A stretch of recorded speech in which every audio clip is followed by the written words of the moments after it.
We're part of the 36 national environmental organizations, the usual suspects, Sierra Club, National Wildlife Friends, New York, you name it. And I'm not supposed to talk about what we CEOs talk about when we're together, but frankly, it's not that interesting. But I do want to share something that happened in February that I think is right on point here. One of the CEOs asked for a show of hands. And these are people who run these organizations. They care about the environment. It's all they think about. They may not all have it right all the time. Andy Leonard does, but not everybody does. It's Greenpeace. But they do think hard about it. Ask for a show of hands. 6 months ago, how many of you saw the Green New Deal coming? Not one hand. The point is that this is coming on so fast, and it's not top down. There's nobody managing this. It's bottom up. That's really extraordinary. So it's not a standard management model, and that's probably all to the good.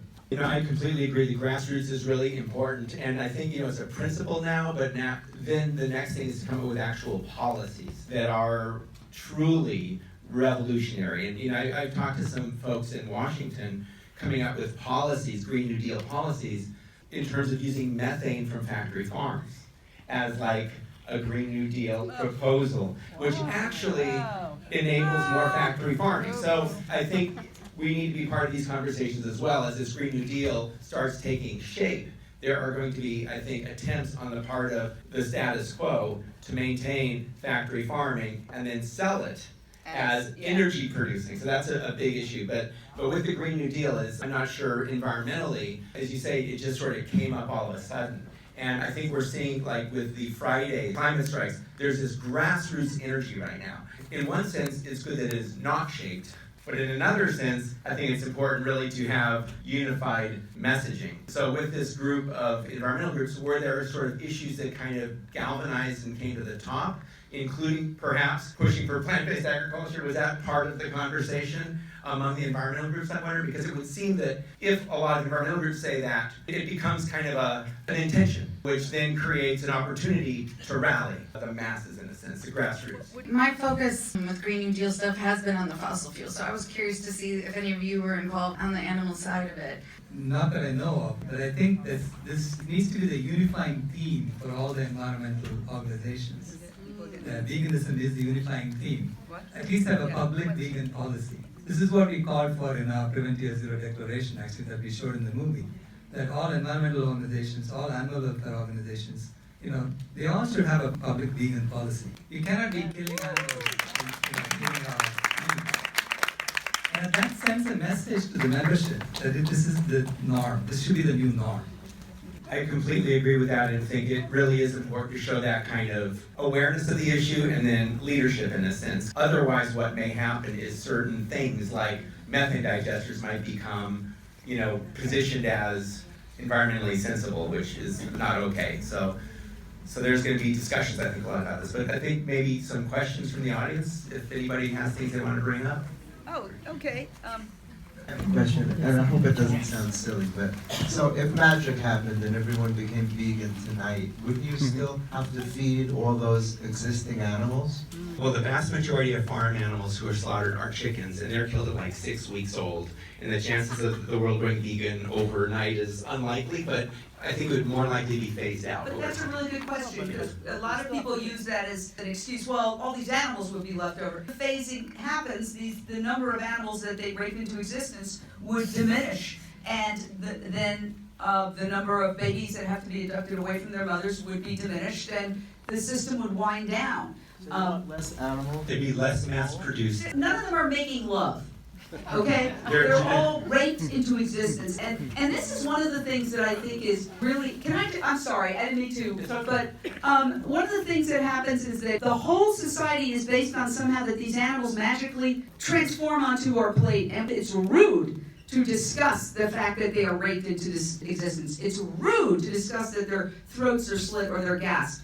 And indeed, recently, after there was, Earthling Ed did this brilliant thing where there was some controversy and the Farm Association got upset about an ad where a girl said, "Daddy, I don't want to eat animals anymore." They had debates in British television where they're like, well, this is quite shocking. And the woman's like, well, they do kill them. That's exactly, that's very shocking that you should say such a thing. Well, it's like, yeah, their throats are slit. Ma'am, their throats are slit. Their throats are slit.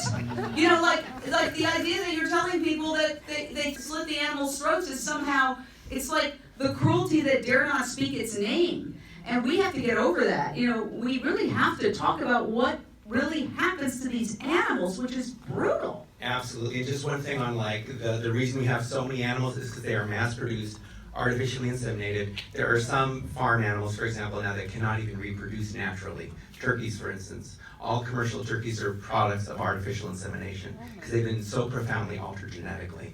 Many of these animals also, because of their genetic alterations, grow so fast, so large, their legs have a hard time supporting their bodies. And many of those animals don't enjoy their lives, right? So it may be better if they weren't born. And then we ultimately want to create a world where we have healthy natural ecosystems and habitats where animals get to live and where humans also get to live, I think, in a positive, co-created space. I mean, that is, I think, the vision. But in the meantime, we do need to start phasing out the mass production and start replacing it with plant-based agriculture, I think. And then how do we do that? It's a process. Oh, yeah. Okay. Yeah, go ahead. Go ahead, shout it out. Hi, I want to know what lawyers can do. Haha. I'm the chair of the Animal Rights Committee of the National Lawyers Guild. We are publicly vegan. That is our policy. As a progressive attorney, do you have any recommendations as to what we could do? Our focus right now is the Animal Enterprise Terrorism Act. Right. But there must be other ways that we could help. We're all going to a bar afterwards. It's called Twins on 33rd and 9th, and please join us. We can have those kinds of discussions at Twins. We really need some help on the legal side too, at the Vegan World 2026 project, because we are looking at creating a constitution, creating a way of governing ourselves that's more decentralized, because we still have a 17th century, 18th century model right now for governing ourselves. There are better ways to make decisions these days. So we really need your help. We have a conference happening next week in Mesa, Arizona. You can go to veganworld2026.org/conference and you will see all the information. Thank you. We meet every year, and we are meeting online as well, more often. Thank you so much. I was wondering what you thought of, like, when people say I'm an environmentalist, but they consume meat, dairy, and eggs. When people say I love animals, but I eat them and steal their milk and eggs. I'm wondering, like, when people say I'm a capitalist, if there's a similar thing. Jeremy Rifkin wrote a book, Beyond Beef, The Rise and Fall of the Cattle Culture, that shows the normalization of violence started with the killing of animals, stealing their babies, stealing their milk and eggs, and came down from Eurasia to Europe and to India and China. And this normalization of violence has to do with measuring wealth by the head per capita of animals. So capitalism is based on unequal ownership of wealth in the form of animals. Do we want that kind of revolution, that kind of society, that it's okay to own people as wage slaves, to own animals, to own even land, which the Native Americans said nobody can own, you use I'll it. take the mic just so people can answer. No, those are big questions, and it really boils down to what is our relationship with others. And I think our current system, and I agree with what Jane was saying about how it's not really capitalism, it's corrupt capitalism, and it's an oligarchy in a sense, and a few powerful folks with a lot of control.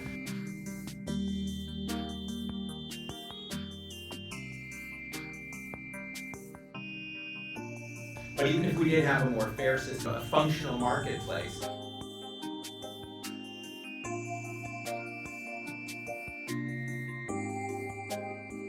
what does it look like? And is it still predicated on extraction? That to me is the fundamental question. I think capitalism can perhaps work.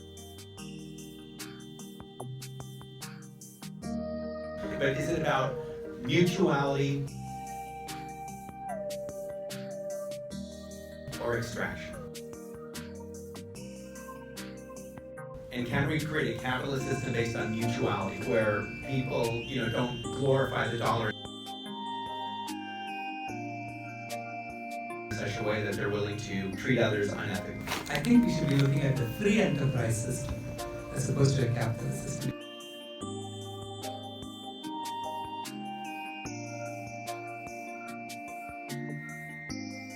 It's about free enterprise.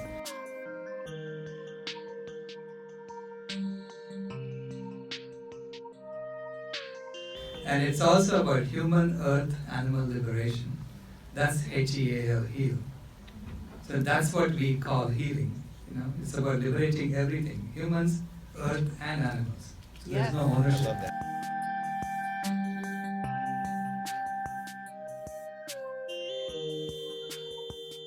I love that. Thank you so much for this movie. And I noticed with all of these movies, they all talk about what's happening in the West. And I want to take this type of movement to developing countries, to Africa. So I'm interested to know, is there research on factory farming in these places? Or how do we talk to the local farmers? Because I want to do this in West Africa.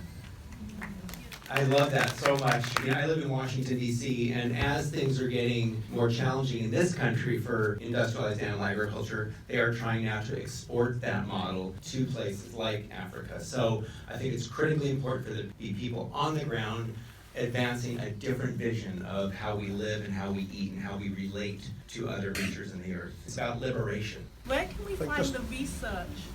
The research. Oh, yeah. Mr. Research there. The research on your paper. The paper, you can find it on climatehealers.org/white paper. So if you look for the white paper tab on Climate Healers, you'll see it. So just click on that. And it's going to be published in a scientific, Yeah, we are submitting it to a scientific journal, and you can download it. So with election season gearing up, is there any particular candidate that you'd be willing to endorse who you think would be most willing to good way to end it. handle agriculture?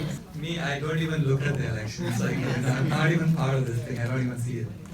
I mean, it's a messed up machine, and I technically cannot endorse candidates, so I won't, but I will say there are a couple vegans running in the Democratic, Tulsi Gabbard and Cory Booker. Cory Booker, the vegan. Yeah, so there's some, and these issues, and I think with the Green New Deal, it could create opportunities to insert discussions of these concerns in the political debate.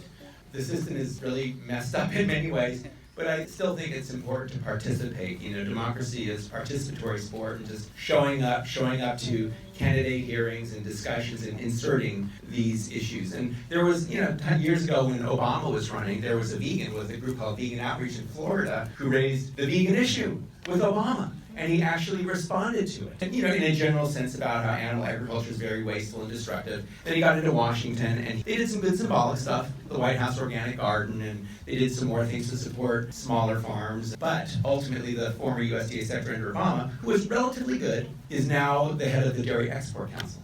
So it sort of speaks to this whole revolving door of the industrial system and how it's very problematic. So grassroots action, community action, eating plants instead of animals, voting with your dollars, and weighing in whenever possible, I think. So thank you all very much. So glad you're all here.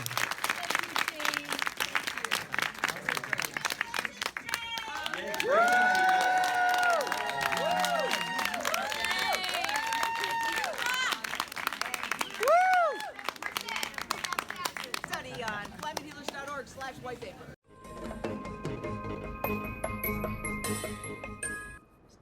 So let me just give you some background. I never intended to write books. I never intended to be an environmentalist, actually. I was an engineer, trained as an engineer. I was trained as a systems specialist. I came to this country after my bachelor's, and I did my master's in New York and my PhD at Stanford. I had some of the best systems people teaching me. I became a systems expert, and I was working on the internet from the mid-90s onwards. And at that time, the internet was some small thing that we academics were working on, and few industry people, and I had my own small consulting company. We were working on protocols for how to get the internet to be robust. And in the 90s, if you remember, the internet was not very popular. It had just come out, and World Wide Web was available. And there was an article in Newsweek saying, is the internet going to go anywhere? All the business models for the people buying books on the internet, how is that possible, right? At that time I was working on the nuts and bolts of the internet, and I wasn't sure I had a future. then it started taking off. 96, our company got acquired by Level 1, and I worked for Level 1 for 3 years, and Level 1 got acquired by Intel. By 2003, we were selling 150 million units of this device a year. And by 2006, I overheard someone saying, I don't know how I can live without the internet. In 10 years, it went from nothing to an indispensable. So this is how fast change happens these days. In 2005, December, I happened to watch Al Gore's presentation on TV. The same presentation that he does for An Inconvenient Truth, but someone had videotaped it in San Francisco, and it was a fairly small, intimate group that he was talking to as well. And I was rooted, and I couldn't take my eyes off it. And I said, if half of what he's saying is true, what is everybody doing? Why is everybody working on other things? I told my wife, I'm just mesmerized by this. If this is true, then we are wasting our time. At that point, we were working on 10 gigabit Ethernet, doing the same thing 10 times faster. She's such a supportive partner that I have in my life. She said, if you think this is true, go for it. Go work on it. So within 3 months, I told her, not only is it true, this guy is an optimist. Al Gore is an optimist. Much worse than what he's saying. We decided to close our company at that point because we had come out of Intel and we had started our own company to do 10 gigabit at that time. And then I wrote to Mr. Gore and I said, how can I help you? He was just about to start all his training programs at that point. So he sent me a letter saying, would you like to be trained by me? And then you can give the same talk to others. I said, sure, absolutely. I was part of the second batch of people that he trained in 2006, December. As part of that thing, I had to give the same talk on 10 occasions. And after that, he said, this material is yours, you can do whatever you want. Around that time, I began to realize that the core problem is really our treatment of animals. The way we treat animals is so central to almost everything that's going on because they're at the very bottom of this food chain. In 2007, I decided to start Climate Healers, register as a non-profit and start doing something formally. It's a very personal decision. I was at the very depths of despair.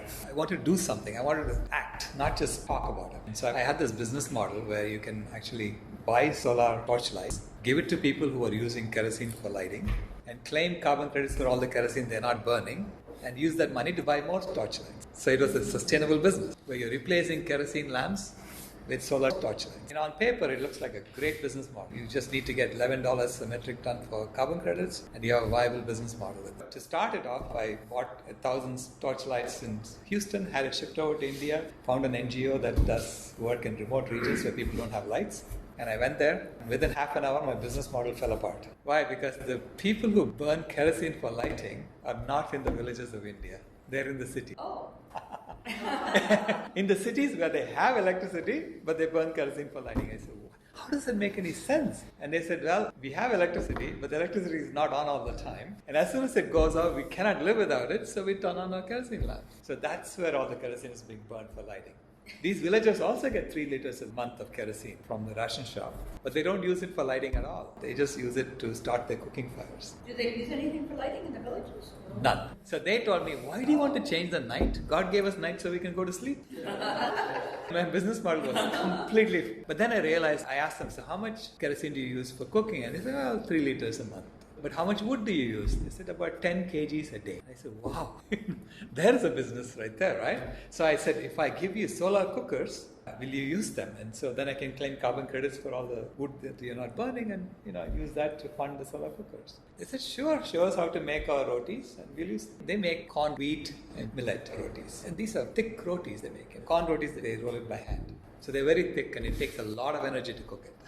I realized that none of the solar cookers that were out there could cook their meal. If it had the energy to cook their meal, you couldn't stand near it. So it was all designed for putting a big pot and running away from it. And when the pot is done, come back and take it, right? For making rotis, it has to be interactive. You have to flip the rotis every 30 seconds. I had to go hire a company in India to design a solar cooker that would cook their rotis. In the meanwhile, I asked them, if I give you these lights for free, will you take them? They said, sure, if it's for free, why not? So I gave every household 2 lights in the villages. And this was in August of 2008. December of 2008, I went back to talk to this company that was going to do my solar cookers. I had been giving Al Gore's talks beyond 2007 into 2008. And I would always show like a before and after picture of a forest that village had saved. So it was a very special village. They had saved about 250 acres of common land, and that land had become forests in like 4 years. So I was showing pictures of the forest in 2002 and what it looked like in 2006.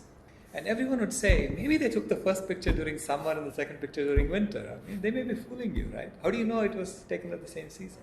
So I said, okay, I have to see this forest myself. I can't depend on someone else taking pictures and giving it to me. First of all, I went there and I was mobbed by the women, which was unusual. I mean, in August when I went, they wouldn't even look at me.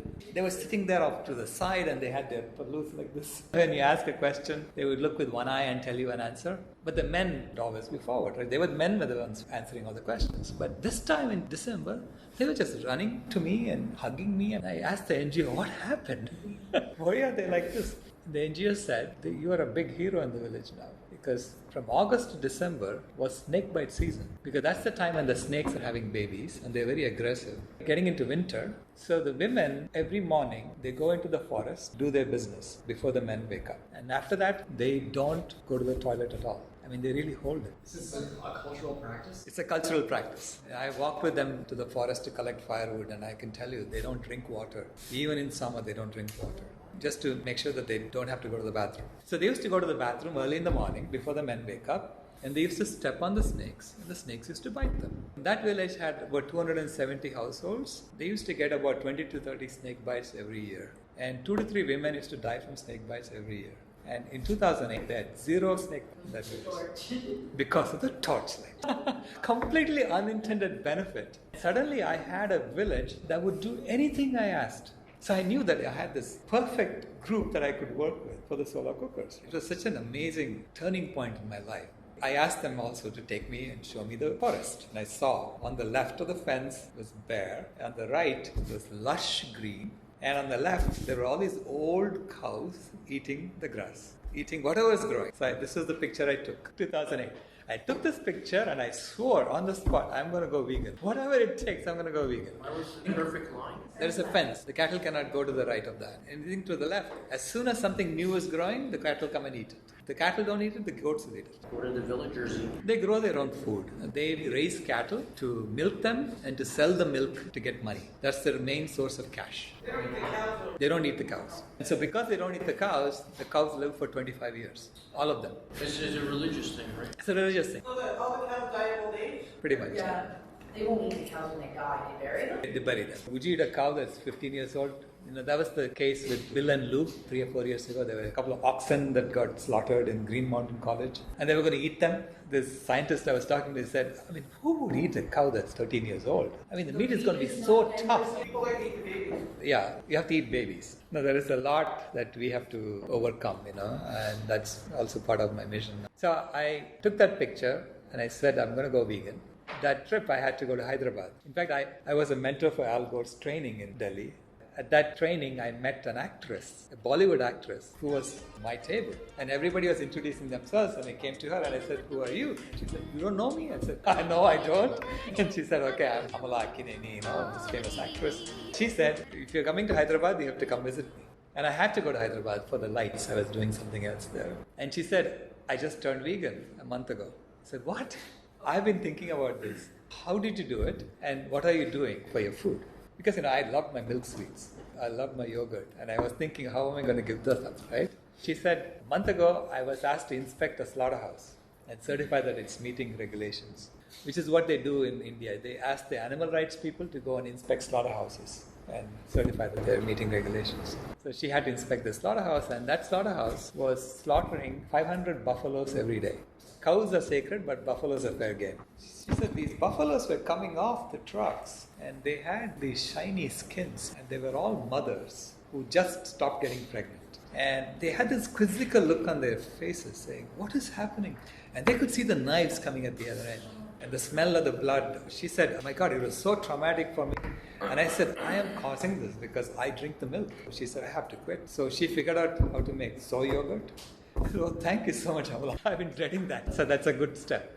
Then I went to Ahmedabad to meet with my team that's going to do the solar cooker design. This gentleman told me, buffaloes, you should see this video on YouTube about buffaloes and how they chased away a lion to save their baby. It's been viewed like 80 million times now. There are these buffaloes come together as a herd and they chase away a whole bunch of lions and rescue their calf. And I saw that video and I said, well, I think these buffalo mothers would like to do that to me too when I see their milk. And I became vegan. Within a week after I became vegan, I had this huge sense of guilt lift off my shoulders. And within a month, I lost all my arthritic pains. And I said, wait a minute, all along it was due to milk?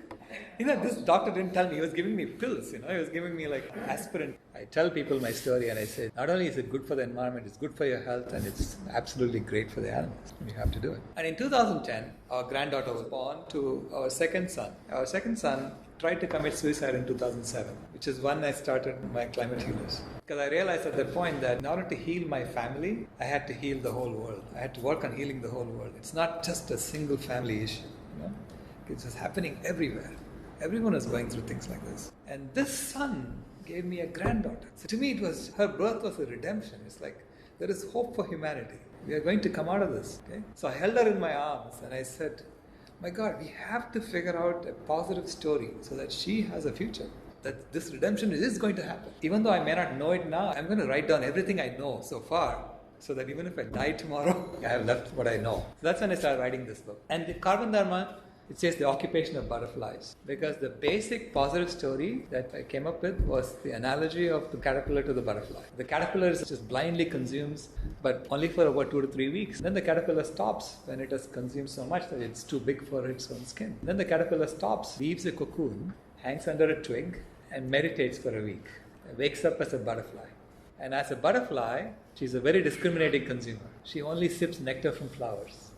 And as she sips nectar from flowers, she pollinates the flowers. She regenerates life.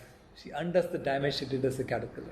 And I said, that is such a perfect metaphor for the transformation that human beings have to undergo today. And we are undergoing that. Okay? So that's the positive story I started writing. It's obvious when you start looking at it that this transformation is happening. And it is veganism. It is that change in food. That no one else had been doing veganism before, right? This change in food. That is the symbol for the butterfly. Because veganism is something that can unite all of us, regardless of our cultures.